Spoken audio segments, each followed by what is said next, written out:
देश के बहुत सारे बिजली घर इन दिनों कोयले की कमी से जूझ रहे हैं। एक तरफ जहां भीषण गर्मी और हीट वेव चल रही है, वहीं दूसरी तरफ बिजली कटौती ने समस्या को और ज़्यादा बढ़ा दिया है। भारत में 70% बिजली कोयले से बनती है। हम अपनी कुल बिजली ज़रूरतों का 2/3 से भी ज़्यादा उत्पादन सिर्फ थर्मल पावर से करते हैं।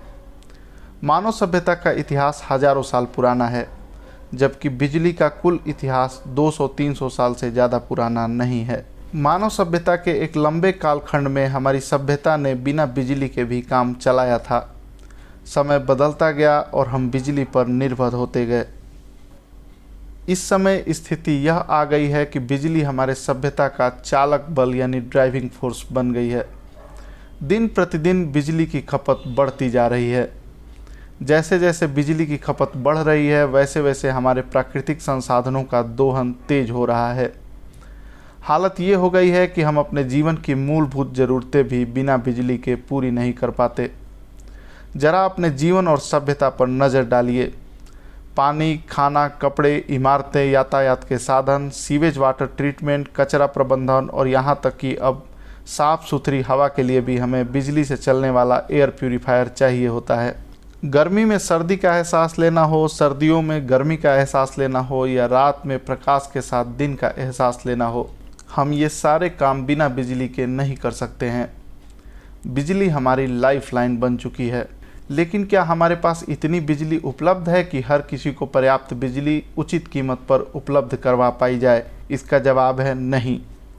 ज़्यादातर गांव और कस्बों में पर्याप्त बिजली कटौती होती है। किसे कितने घंटे बिजली मिलेगी, इसका फैसला इस बात से होता है कि कौन कितना ताकतवर है। बड़े शहरों और राजधानियों में 24/7 बिजली रहती है। जिन जगहों को खोदकर कोयला निकाला जाता है और जिन जगहों पर पानी रोककर हाइड्रो पावर से बिजली बनाई जाती है, वहाँ के गांव में भी पर्याप्त बिजली की उपलब्धता नहीं हो पाती। कहने का मतलब यह है कि बिजली का वितरण समानतापूर्ण और समतापूर्ण नहीं है। एक तरफ गांव और कस्बों में हाउस होल्ड की बिजली की ज़रूरतें भी पूरी नहीं हो पाती, वहीं दूसरी ओर बड़े शहरों में इलेक्ट्रिक व्हीकल के लिए बिजली मुहैया करा दी जाती है। आज जिस रफ्तार से बिजली की खपत बढ़ रही है, उस रफ्तार से बिजली का उत्पादन नहीं बढ़ पा रहा है। तमाम तथाकथित रीन्यूएबल एनर्जी सोर्सेज के इस्तेमाल के बावजूद हम अपनी ऊर्जा ज़रूरतों को पूरा नहीं कर पा रहे हैं। क्या हम अपनी संपूर्ण आबादी के पर्याप्त ज़रूरतों को पूरा करने के लायक बिजली भविष्य में बना पाएंगे? क्या कभी ये संभव होगा कि छोटे से छोटे गांव और कस्बों में 24/7 बिजली सप्लाई सुनिश्चित की जा सकेगी? ये ऐसे सवाल हैं जिनका जवाब भविष्य में ही मिल सकेगा। लेकिन यदि इन सवालों का जवाब ना में है, या फिर आज यदि हम सबकी पर्याप्त ज़रूरतों को पूरा करने के लायक बिजली नहीं उत्पन्न कर पा रहे हैं, तो क्या हमें ऐसे विकल्पों के बारे में नहीं सोचना चाहिए जिससे कि हम कम बिजली खपत में भी अपनी सभ्यता को सुचारू रूप से चला सकें? आइए उन तरीकों के बारे में जानते हैं जिनसे कम बिजली की खपत में भी सभ्यता को चलाया जा सकता है। पहला तरीका, हमारी अर्थव्यवस्था का मॉडल दिन ब दिन रिसोर्स इंटेंसिव, एनर्जी इंटेंसिव और कैपिटल इंटेंसिव यानी संसाधन सघन, ऊर्जा सघन और पूंजी सघन होता जा रहा है। ऐसी अर्थव्यवस्था में ऑटोमेशन को बढ़ावा दिया जाता है। इसके परिणाम स्वरूप न सिर्फ बिजली की खपत ज़्यादा होती है, बल्कि इससे बेरोजगारी भी बढ़ती है। ऐसे अर्थव्यवस्था में उत्पादन बढ़ता है और नौकरियां घटती हैं। यदि इस मॉडल की जगह हम पर्यावरण केंद्रित लेबर इंटेंसिव इकोनॉमिक मॉडल यानी कि श्रम सघन अर्थव्यवस्था मॉडल चुनते हैं, तो ये एक बेहतर विकल्प साबित हो सकता है। दूसरा तरीका, 20वीं सदी की प्रमुख पर्यावरण पुस्तकों में से एक है स्मॉल इज़ ब्यूटीफुल।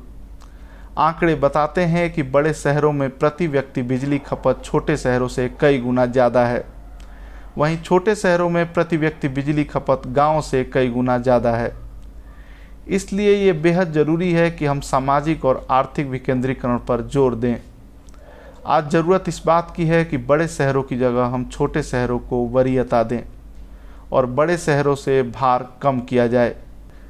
तीसरा तरीका, आज ज़रूरत इस बात की है कि हम अपने जीवन दर्शन में प्राकृतिक तरीकों को शामिल करें। उदाहरण के लिए हम अपने घरों को बनाने के लिए ऐसी स्थानीय चीज़ें उपयोग में लाएं जिनसे कि हमारे घर गर्मियों में ठंडे और ठंड के मौसम में गर्म रह सकें। हम पीने के साफ़ पानी के लिए भी वाटर फिल्टर और आरओ पर निर्भर हैं।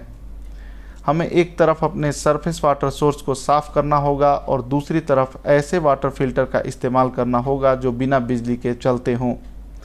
ऐसे तमाम सैंड वाटर फिल्टर आज उपलब्ध हैं। इसके अलावा सीवेज ट्रीटमेंट का काम भी बिना बिजली के प्राकृतिक तरीके से किया जाना चाहिए। आज आर्टिफिशियल वेटलैंड्स बनाकर कई जगहों पर यह काम किया भी जा रहा है। हमें अपने घरों और शहरों की डिज़ाइन भी ठीक करनी होगी। हमें पानी और हवा को बहने का रास्ता देना होगा। घरों और दफ्तरों में प्राकृतिक सूर्य का प्रकाश आ सके, इसकी व्यवस्था करना होगा। शहरों में कंक्रीट का इस्तेमाल कम करना होगा तथा ग्रीनरी और तालाब जैसी चीज़ें बढ़ानी होंगी। सबसे ज़रूरी बात यह है कि हमें बिजली के उत्पादन बढ़ाने के उपायों के साथ साथ बिजली के विकल्पों पर भी सोचना शुरू करना होगा।